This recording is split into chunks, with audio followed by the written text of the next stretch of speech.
Et avant de partir en Bourgogne, en deuxième partie d'émission tout à l'heure, de visiter cette belle région, de vous donner envie d'aller en Bourgogne. Enfin, vous allez voir, c'est pas très difficile, hein. Il y a tous les atouts pour avoir envie d'y aller. Eh bien, on va se poser notre question d'été ce matin et vous pouvez toujours appeler au 0826 300 300 pour poser des questions. Avons-nous vraiment le choix de quitter la France pour les vacances ou est-ce que ça nous est imposé par la situation? On va y répondre immédiatement avec nos spécialistes et en ligne avec nous ce matin Linda Lenné, rédactrice en chef de l'écotouristique et mensuel et site web, hein, attention, hein, évidemment. Et dans un instant, Benoît Roland, qui est guide référent de l'Office de tourisme de Ségur-le-Château. Et je vous dirai où c'est. Peut-être on aura des tweets pour dire, mais moi je sais où c'est Ségur-le-Château. Très très belle localité. On en parlera dans un instant. Alors, Linda Lenné, qu'on entendait il y a 2 minutes, parce que évidemment, je voulais la faire réagir sur les mesures prises qui touchent d'une façon ou d'une autre les transports et donc le tourisme aussi. Linda, on fait un petit point sur la situation parce que ça a été tellement mouvant depuis 1 an et demi, et notamment les mesures d'entrée et de sortie du territoire. Aujourd'hui, globalement, on va même pas parler du monde entier, on va parler de l'Europe. Hein, on peut dire qu'on se réfère, quand on veut voyager en Europe, à une carte rouge, orange, verte des pays qui nous indique si on est autorisé à y aller ou pas, globalement. Alors, en fait, globalement, il y a plusieurs éléments à prendre en compte. Oui. Bien sûr, la carte des pays vert, orange, rouge, qui a été mise en place par le gouvernement français. Les voyageurs français peuvent aller dans les pays verts ainsi que dans les pays orange s'ils sont vaccinés. Donc ça, c'est l'image globale. D'accord. S'ils sont vaccinés, dans les pays orange, il faut avoir un motif impérieux. Donc, ça limite énormément le champ des possibles. Oui, parce que, et quand on parle de l'Europe, on exclut le Royaume-Uni, qui n'est plus, en tout cas, qui n'est plus européen dans l'acception, on va dire, administrative. Alors, le Royaume-Uni est classé orange. Donc, dans l'absolu, on peut y aller. Du point de vue français. Maintenant, il y a un autre qu'il faut prendre en compte, c'est bien sûr les conditions d'entrée qui sont imposées par les pays de destination.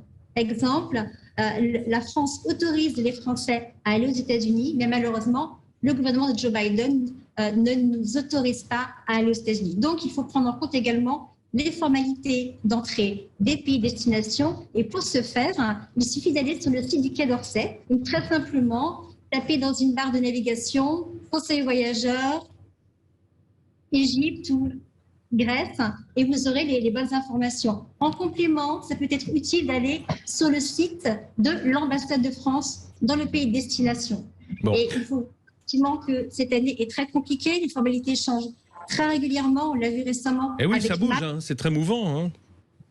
C'est très mouvant, donc Malte maintenant, et à partir de demain, donc c'est avec effet quasi immédiat, autorise seulement les personnes vaccinées. Donc, on voit que cette année est vraiment sous le signe encore de la crise sanitaire. D'ailleurs qu'il ne faut pas hésiter à passer par un agent de voyage qui, lui, est professionnel, suit ses formalités au jour le jour et pourra donner justement de bonnes informations. Et selon vous, le fait que certains pays édictent des règles sanitaires strictes comme Malte, c'est-à-dire seulement ouvertes aux personnes vaccinées, ça va plutôt booster le tourisme ou ça va le limiter drastiquement ? Alors, le fait que des destinations comme Malte imposent des restrictions, bien sûr, ça complique énormément la vie des professionnels français qui organisent des voyages vers Malte. Et d'ailleurs, en ce moment, il y a un jeu diplomatique pour essayer de faire infléchir Malte, parce que cette décision, elle est prise au dernier moment, donc c'est très contraignant. Et puis, cela peut aussi mettre un petit peu en difficulté le fameux pass sanitaire qui normalement s'impose au 27. En parallèle, cela peut effectivement inciter des Français qui avaient prévu de partir à Malte de changer de destination, voire de rester en France. Et selon vous, est-ce que l'exemple maltais risque d'être reproduit par les autres États européens ? Alors, à mon sens, même si on voit qu'il y a une cacophonie au sein de l'Union européenne, notamment parce que la crise sanitaire est présente, l'exemple de Malte devrait être l'exception. les 27 se sont entendus, ont beaucoup discuté ensemble pour faire en sorte qu'il y ait ce pass sanitaire européen, ce certificat sanitaire européen. Donc, le jeu de la diplomatie va quand même essayer de limiter ce genre de contraintes nouvelles. Ils ont intérêt à ce que le tourisme reparte. Donc, il faut se méfier des effets de réciprocité. Linda, on le sait, il y a des... Pardon ? Qu'est-ce que vous me disiez ? Pardon ? Oui, on est en pleine période estivale, donc oui, on avait noté. Les pays soient quand même très attentifs à toutes les nouvelles contraintes qu'ils pourraient imposer. Maintenant, oui, mais regardez un pays comme l'Espagne qui vit essentiellement du tourisme, pour qui le tourisme est de prime importance, avec le couac d'un ministre la semaine dernière qui faisait part de ses réticences à voyager en Espagne alors que l'Espagne est en vert encore aujourd'hui. Est-ce que c'est pas justement ce genre de cacophonie qui risque d'instiller dans l'esprit des gens je veux dire, des doutes énormes sur les destinations ? Alors, Clément Beaune, le secrétaire d'État aux Affaires européennes, a été plus que maladroit dans sa déclaration, qui en plus était intervenu au tout début des vacances scolaires des Français. Bah oui. Donc c'était vraiment très malvenu, ça a été très mal perçu par les professionnels qui souffrent depuis 18 mois à cause de la crise. Et il y avait de nombreux départs vers l'Espagne et le Portugal, entre Normandie. Il y a plus de 10 millions de Français chaque année. Donc, effectivement, le week-end dernier a été tendu, mais heureusement, d'autres membres du gouvernement sont venus finalement... À la rescousse de l'Espagne. Voilà. Mais finalement... À la rescousse de l'Espagne. Et aussi des relations diplomatiques. Très rapidement, Jean-Baptiste Lemoyne, d'ailleurs secrétaire d'État au tourisme, a déclaré dans nos colonnes qu'il n'y avait pas d'interdiction d'aller en Espagne ou au Portugal. D'accord. Le Drian a dit qu'effectivement, il fallait de préférence être vacciné pour aller sur place. Et puis, petit détail qui est loin d'être anecdotique, hier soir, Clément Beaune, toujours Clément Beaune, a fait un petit tweet pour signaler que l'Espagne et le Portugal étaient verts. Oui, bah oui.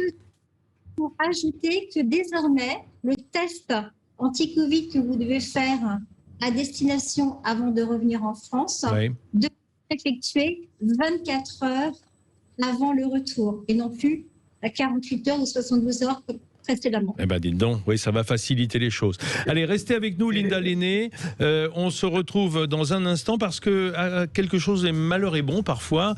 On se dit que le fait de poser des difficultés à sortir du territoire, ça va peut-être bénéficier au tourisme français. On va le voir tout de suite. Allez, retour sur les routes de l'été où dans un instant nous partirons du côté de la Bourgogne. Après avoir fait un tour avec Christophe Giquel en Gascogne, on se balade partout. Mais pour l'instant, c'est la question d'été que l'on se pose, à savoir, est-ce qu'on a vraiment le choix de quitter la France pour les vacances ? Linda Lenné, qui est la rédactrice en chef de l'Écho touristique, nous répondait à sa manière en disant il faut surveiller où il faut aller. Mais pour certains, on va dire que la partie est belle. Pour ce qui concerne cet été, on l'a bien senti, c'est le tourisme français. Et j'ai en ligne avec nous Benoît Roland, le guide référent de l'Office de tourisme de Ségur-le-Château, département de la Corrèze, la belle Corrèze. Bonjour Benoît. Bonjour. Alors Benoît, d'ailleurs, je signale au passage que Brive-la-Gaillarde de 97,8 pour ce qui concerne Sud Radio. Voilà, on a une belle fréquence du côté de Brive et à Tulle, c'est 95,4. Voilà, comme ça on est écouté en Corrèze ce matin. Alors Ségur-le-Château, très belle localité. Combien d'habitants ? Un peu plus de 200 habitants. Voilà. Là, c'est pour vous dire, on n'est pas dans une métropole. Voilà, on est vraiment dans un des beaux villages de France avec une architecture exceptionnelle. Et voilà la question que je me posais et que j'avais envie de vous poser, Benoît, c'est est-ce que vous sentez qu'il y a un engouement spécifique cette année du fait que les Français restent en France ?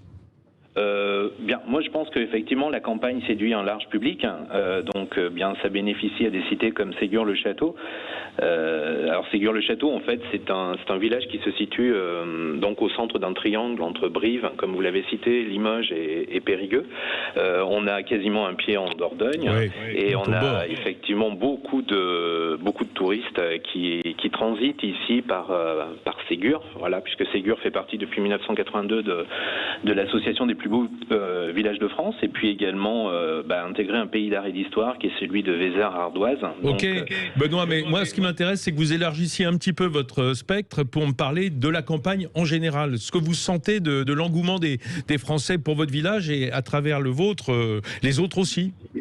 Oui, après il y a des nouvelles tendances de consommation, je pense, par rapport aux touristes. Il y a tout ce qui est l'écotourisme en fait, c'est tout ce qui est centré donc autour de la découverte de la nature. Il y a le slow tourisme aussi qui fonctionne très bien, c'est la découverte des paysages en prenant son temps.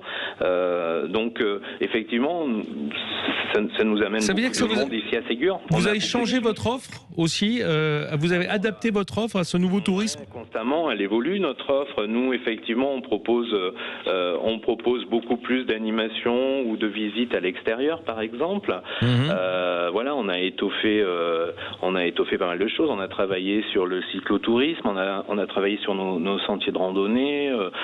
Oui, on a revu pas mal de choses. Effectivement, on s'est adapté. La clientèle actuellement aussi, elle vient pas mal. C'est une clientèle un peu de proximité, c'est-à-dire des départements limitrophes, de la Charente, Charente-Maritime, Cantal, etc., qui est beaucoup plus présente qu'autrefois. Puis évidemment, malheureusement, la clientèle étrangère, pour nous, elle est quasi absente pour le moment. Donc on fait un petit peu. Oui, mais elle est bien remplacée par les Français, non ? Elle est remplacée, oui, par les Français. Mais il y a, alors nous, pour l'instant, moi c'est juste par rapport à la fréquentation, c'est un peu tôt, quoi, là. Mais il n'y a pas une tendance qui se dégage. En 2020, mais c'est nettement en baisse par rapport à 2019. Ah oui, quand même. Linda Lenné, est-ce que vous avez l'impression que les tour opérateurs, les agences de voyage s'intéressent à la France plus que jadis, plus que dans le monde d'avant, c'était il y a 2 ans? Alors, les agences de voyage, ils voyaient effectivement fortement à la France.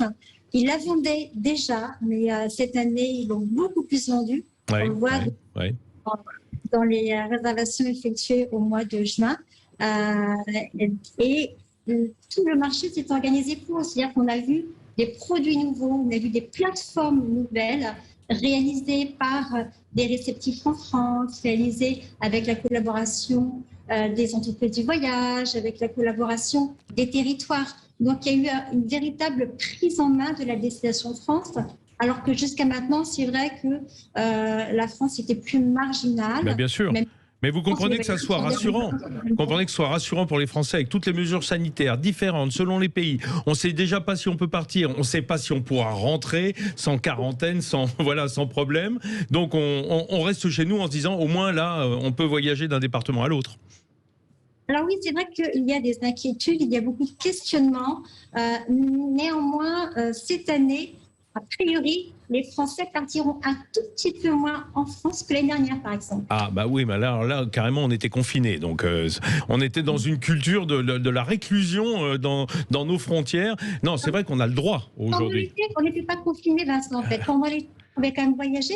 Et donc, 94% des vacanciers français avaient choisi la France. Voilà. Cette année, environ 80% à rester en France. Enfin, on va voir après les mesures prises hier, parce que peut-être que ça va redonner un coup de boost sur la France, du coup.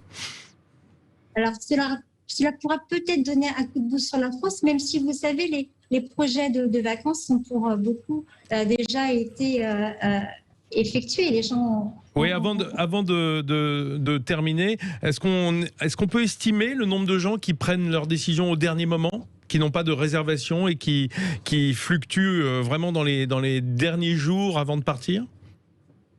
Alors, ce que nous savons, c'est que cette année, effectivement, il y a plus de réservations de dernière minute. Bah oui, j'imagine.